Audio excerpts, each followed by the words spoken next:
Sa ngalan ng Ama, ng Anak at ng Espiritu Santo. Amen. Ang pagpapala ng ating Panginoong Jesucristo, ang pag-ibig ng Diyos Ama, at ang pakikipagkaisa ng Espiritu Santo naway laging sumainiyong lahat. At sumayo rin. Mga kapatid, aminin natin ang ating mga kasalanan upang tayo ay maging marapat gumanap sa banal na pagdiriwang.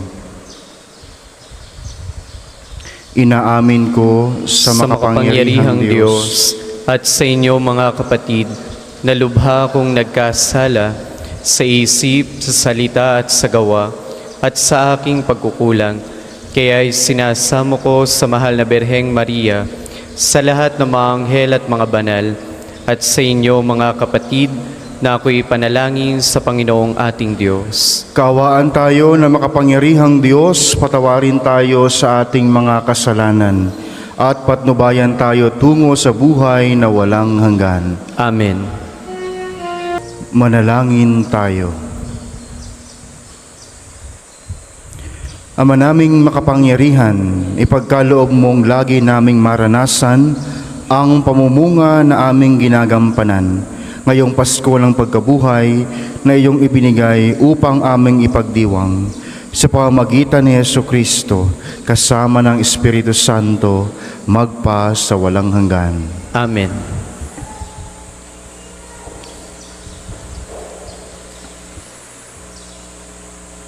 Pagbasa mula sa mga gawa ng mga apostol.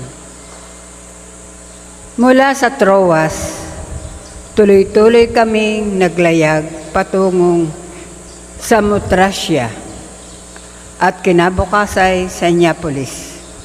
Mula rooy nagtungo kami sa Pilipos, isang kolonyang Romano at pangunahing lungsod sa dakong iyon ng Macedonia.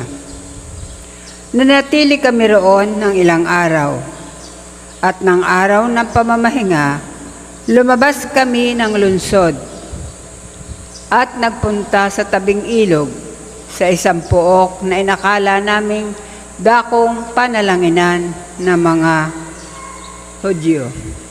Naupo kami at nakipag-usap sa mga babaeng nagkakatipon doon.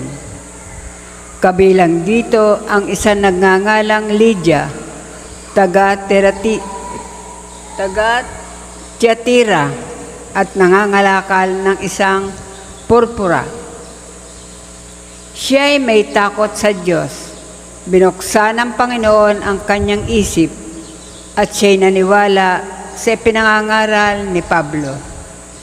Nagpabinyag siya at ang kasambahay niya. Pagkatapos sinabi niya, "Kung itinuturing po ninyo akong tapat na lingkod ng Panginoon, doon na kayo tumuloy sa amin." Mahigpit ang kanyang anyaya, kaya't hindi naman napahindian.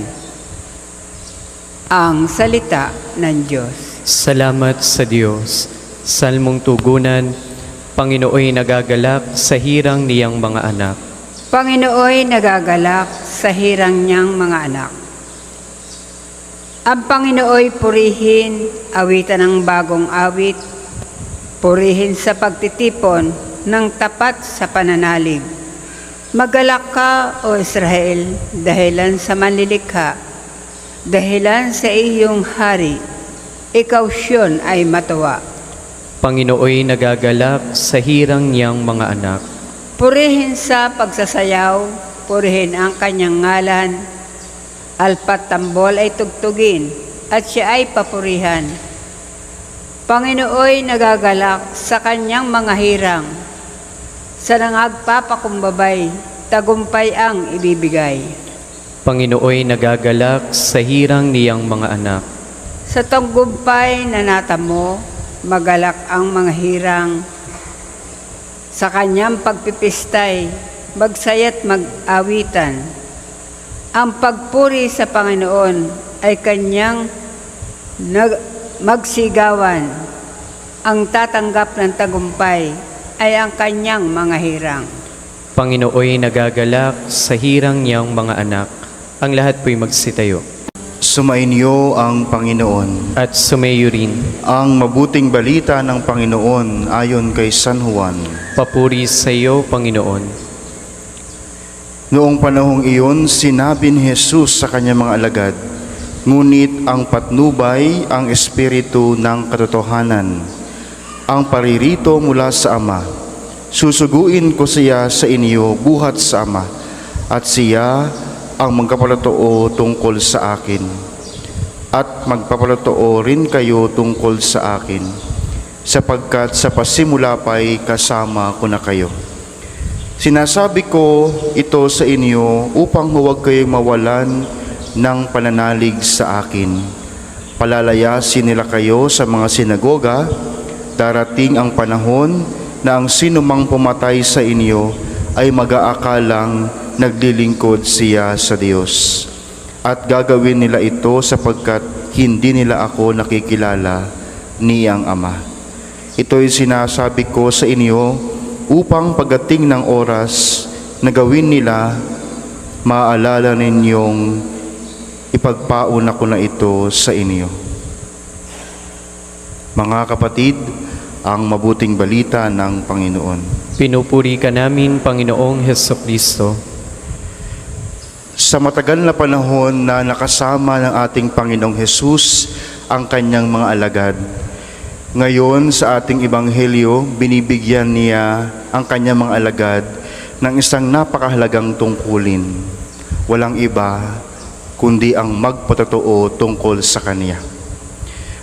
Ang witnessing o pagkapatotoo ay isang bagay o isang responsibilidad na mahirap gawin. No? Kasi minsan, kung tayo yung instrumento ng witnessing o nag-witnessing tayo, may mga tendency, may mga panahon na hindi tayo paniniwalaan. Lalong-lalo na kapag wala tayong maipapakitang ebidensya. Papaano pa kaya noong panahon ng ating Panginoong Hesus o panahon ng mga alagad ng mga sinaunang Kristiyano? Wala pang cellphone. Papaano mo masasabing totoo yung kanilang sinasabi na ang Panginoong Hesus halimbawa ay muling nabuhay? Papaano lang mapapatunayan na si Hesus ay nakasama nila, nahawakan nila pagkatapos patayin, ipako sa krus? Papaano lang papatunayang si Hesus nga ay bumangon mula sa kamatayan?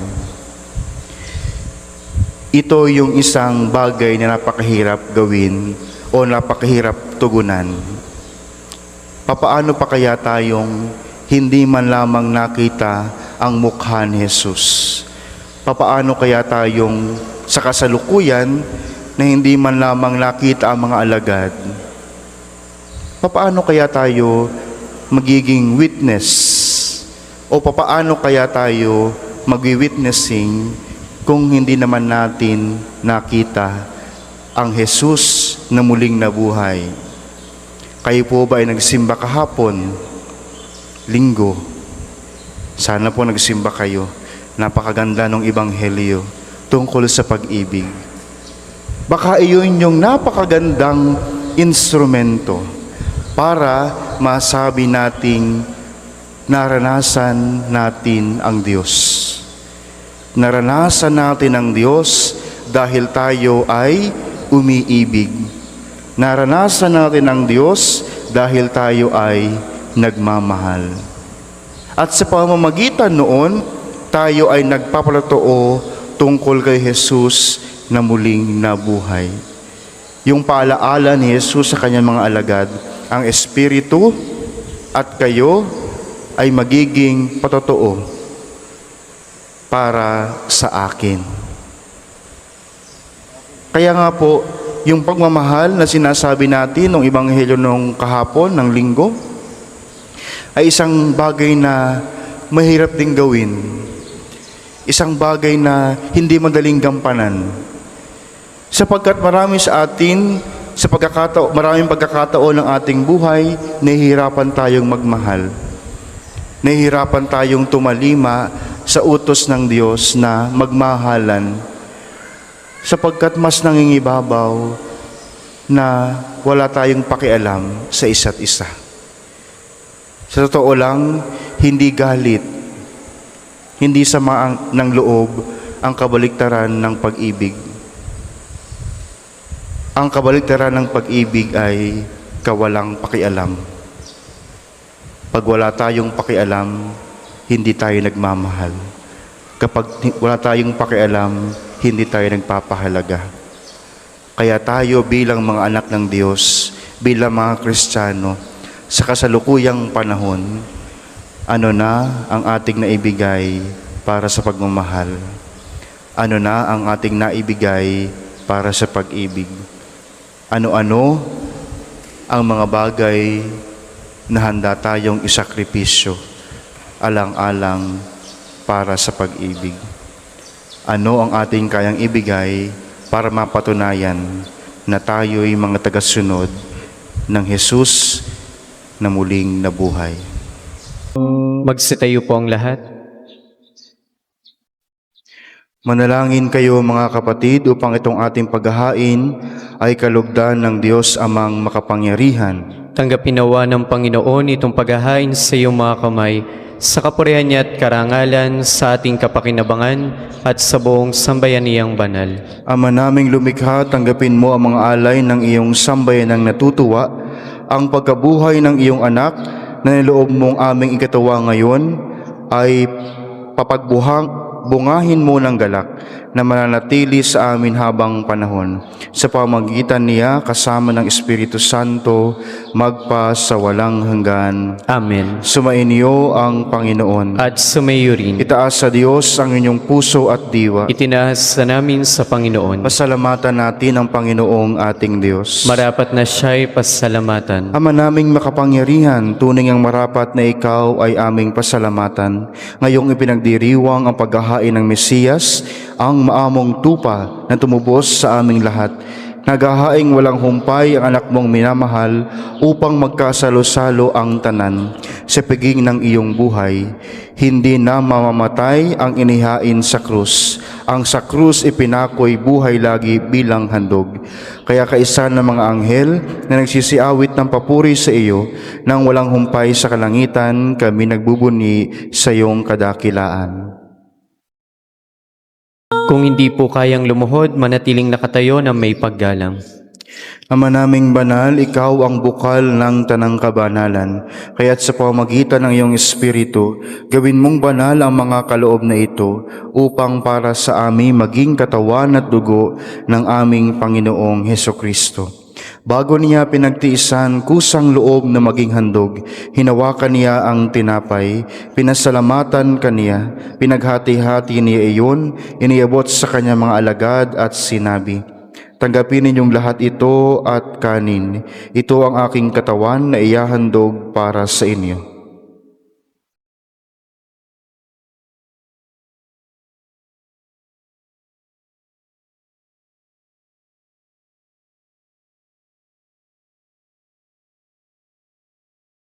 Gayon din naman noong matapos ang hapunan, hinawakan niya ang kalis. Muli kaniyang pinasalamatan. Inibot niya ang kalis sa kanyang mga alagad at sinabi, "Tanggapin ninyong lahat ito at inumin. Ito ang kalis ng aking dugo, ng bago at walang hanggang tipan. Ang aking dugo na ibubuhos para sa inyo at para sa lahat. Sa kapagpapatawad ng mga kasalanan, gawin ninyo ito sa pag-alaala sa akin."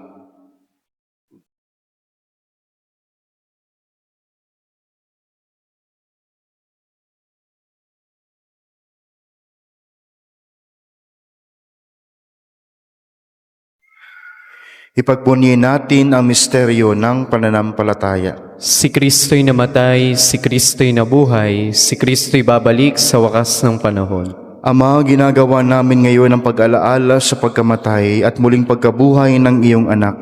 Kaya't iniaalay namin sa iyo ang tinapay na nagbibigay buhay at ang kalis na nagkakaloob ng kaligtasan.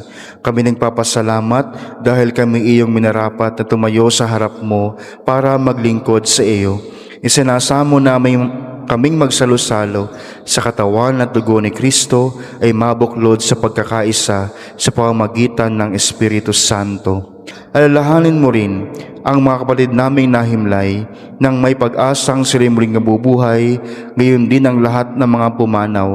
Kaawaan mo sila at patuloyin sa iyong kaliwanagan.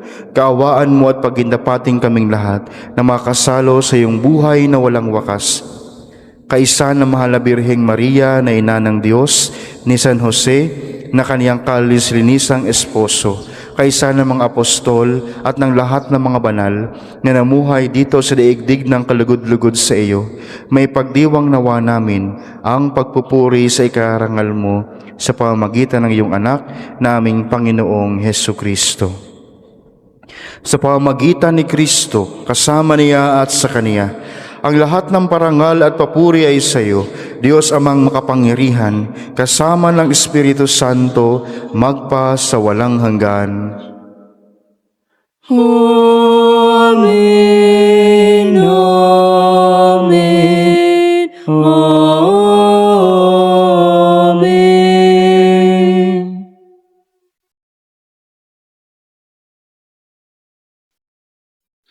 Sa tagubilin ng manakagaling na utos at turo ni Jesus na Panginoon natin at Diyos, ipahayag natin ang lakas loob. Nihiling namin kami adya sa lahat ng masama.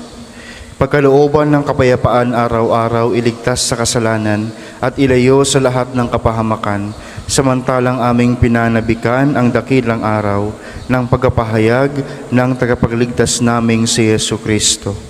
Sapagkat iyong kaharian at ang kapangyarihan at ang kapurihan magpakailanman.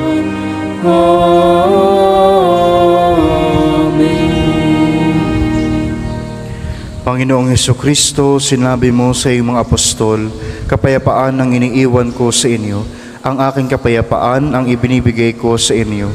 Tungayan mo ang aming pananampalataya at huwag ang aming pagkakasala.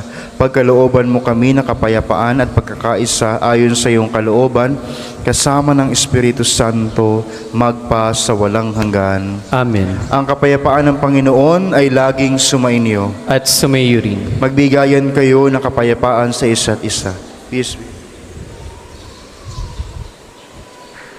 Sa pagkasawak na ito ng katawan ng Kordero ng Diyos na nag-aalis sa mga kasalanan ng sanlibutan, maawa ka sa amin. Kordero ng Diyos na nag-aalis sa mga kasalanan ng sanlibutan, maawa ka sa amin. Kordero ng Diyos na nag-aalis sa mga kasalanan ng sanlibutan, ipagkaloob mo sa amin ang kapayapaan. Kung hindi po kayang lumuhod, manatiling nakatayo na may paggalang.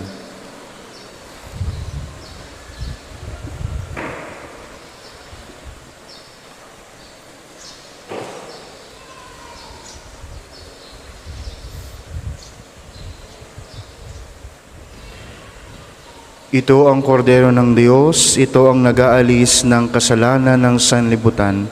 Mapalad ang mga inaaniyahan sa kaniyang piging.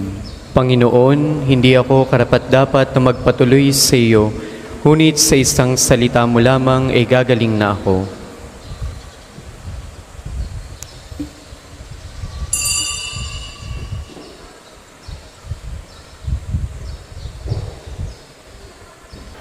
Ama naming mapagmahal, tunghayan mo at lingapin ang iyong sambayanan na minarapat mong makinabang sa piging na pangmagpakilanman. Ipagkaloob mong kami maluwalhating makarating sa pagkabuhay na magtatampok sa amin sa iyong piling. Sa pamamagitan ni Jesucristo, kasama ng Espiritu Santo, magpa sa walang hanggan. Amen. Mga kapatid, manalangin tayo sa Diyos amang makapangyarihan upang tayo ay maging kawangis ni Kristo sa taimtim na pagdalangin sa tulong ng mga larawan at mga dasalan. O Panginoong Diyos, Ikaw ang bukal ng lahat ng pagpapala at biyaya. Ibuhos mo ang iyong bendisyon sa mga gamit na ito sa panalangin na nagpapaalaala sa iyong kabutihan, kabanalan at pagmamahal sa amin, upang ang lahat ng dumulog at magdasal gamit ang mga ito ay magtamo ng iyong awa at biyaya. Loobin mong tularan nila ang kabanalan at aral ng Panginoon at ng mga santo magpa sa walang hanggan. Amen.